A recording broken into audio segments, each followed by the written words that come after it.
So Mark gave me a little challenge. In today's divided culture, what were my thoughts about leadership?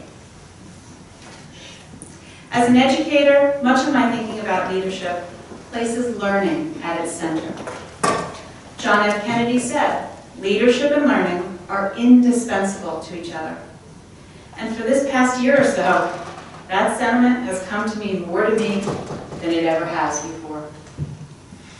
Not for the first time as a nation, many of us find ourselves staring blankly across the room at our extended family gatherings, at crowded restaurants in our own communities, even in our places of worship, wondering, do I really share any common values or beliefs with these people?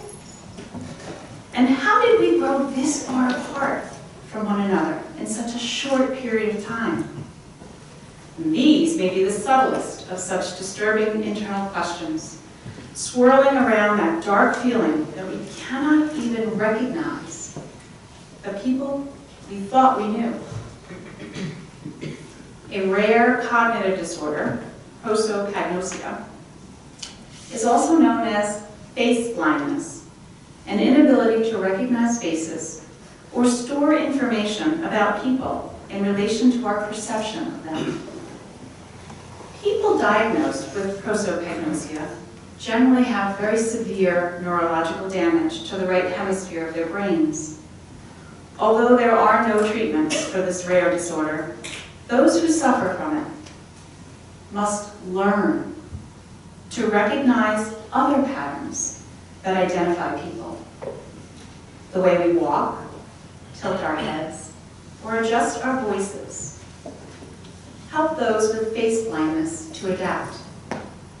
In this moment of our time, leaders must engage in similar conscious efforts to learn deliberately and deeply.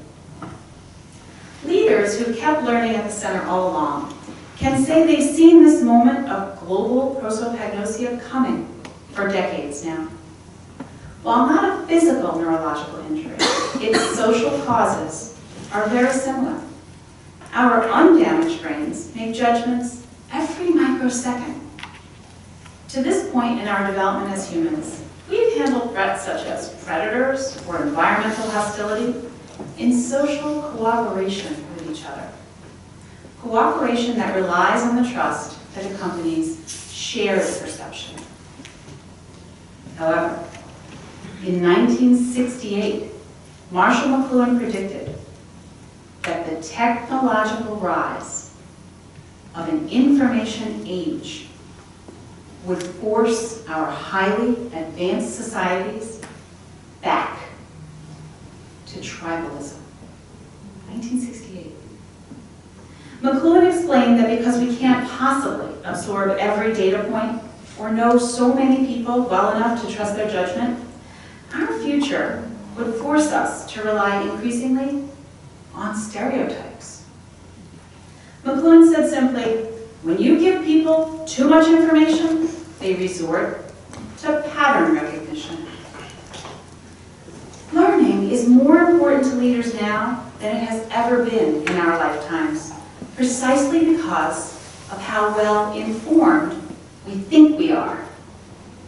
Don't get me wrong, I'm not a Luddite raging against technology or media, nor am I indicting our current state of seeming incoherence as the death of civility as we've known it.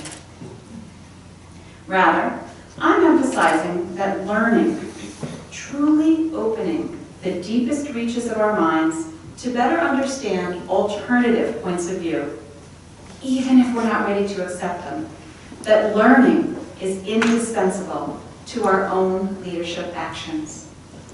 This is an important distinction.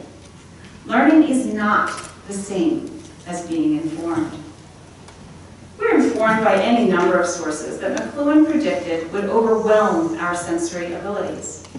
Around this hot, flat, crowded planet we share, we've played out those predictions fully.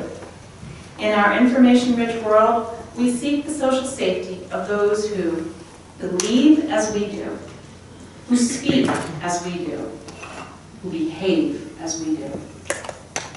But when sheer, unfiltered terabytes of information are driving our speech and behavior, we might lose the single most important power we have as leaders, that power to learn.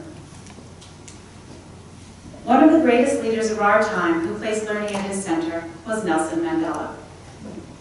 He believed he could learn something from every person he knew, especially those whose beliefs differed from his own. In his autobiography, Long Walk to Freedom, Mandela reflects extensively about the importance of cultivating relationships among prison guards, hostile enemies, who are, nonetheless, human beings and potential allies.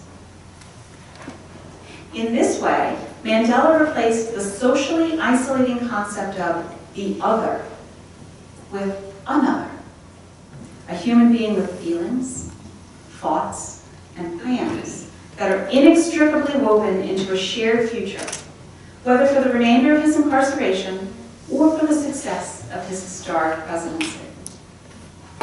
As leaders, then, our most important tasks at this crucial moment in our lifetimes are to learn. Those of us who set about learning in a deliberate way, whether it's formal schooling or informal hard knocks settings like Mandela's, we know that learning is not simply consuming information.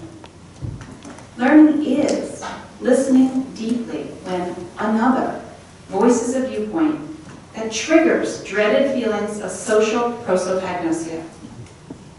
Learning is not lashing back with a reactive word, a phrase, or a rhetorical blast all our own. Learning is asking a non-provocative question, truly intended to reveal more about what another speaker is saying and why she's saying it. Learning is not behaving with nonverbal cues of folded arms or balled fists or that pointing finger rising from its holstered position. Learning is engaging another on a deeply personal level and accepting that what is important to her may not be important to you, but what is important to us may be the only way to continue learning. So when you feel your face flushing hot, quell it with the water of human kindness that Mandela always drank from most greedily. Ask her, truly unmotivated by whatever triggered your anger, ask her what she worries about most frequently, what she dreams about most fervently. Learning is not believing that this dialogic path is beside the point or distracting from the disagreement at hand. Learning is taking this opportunity to truly understand another person for who she is, for what she values, and not judging her by who you are and what you value. Leadership learning is being able to continue building a true understanding of what drives another person whose beliefs are so different than yours. For there is no way that we can reach a shared future of social unity unless we learn more deeply and more deliberately what has been driving us apart, and most importantly, why. As leaders, we must not only engage in these deep learning activities in social settings, but also in our reflective moments. Learning is not confirmation bias, where we reify what we think we know by reading or viewing the same sources of information repeatedly. Learning is actively seeking alternative sources, and the sources of those sources, the basis of critical thinking. Learning is not dismissing that which contradicts our viewpoint as fake. Learning is delving more deeply into what sources fed that viewpoint so that we can speak intelligently from that viewpoint, even if we continue to disagree with it. Learning is not expecting that every person we engage with in this way, nor every source we read or view in this way, will have all the answers. Learning is realizing that our task as leaders is to model deep engagement, critical thinking, self-reflection, and to explain that to as many people as we can, we must restore our trust in one another by truly caring about what we see and hear. Most importantly of all, as anyone who's completed either a formal collegiate education or a prison sentence can affirm, learning is not quick, and it is not easy. Learning is slow, it is difficult, and given the care and attention of your deep commitment as a leader, learning is transformative. In closing, on behalf of your Lead New Jersey Board of Trustees, I invite all our graduates and our inductees to lead with learning at your center. And as B.B. King of Blues said it best, the beautiful thing about learning is that no one can take it away from you.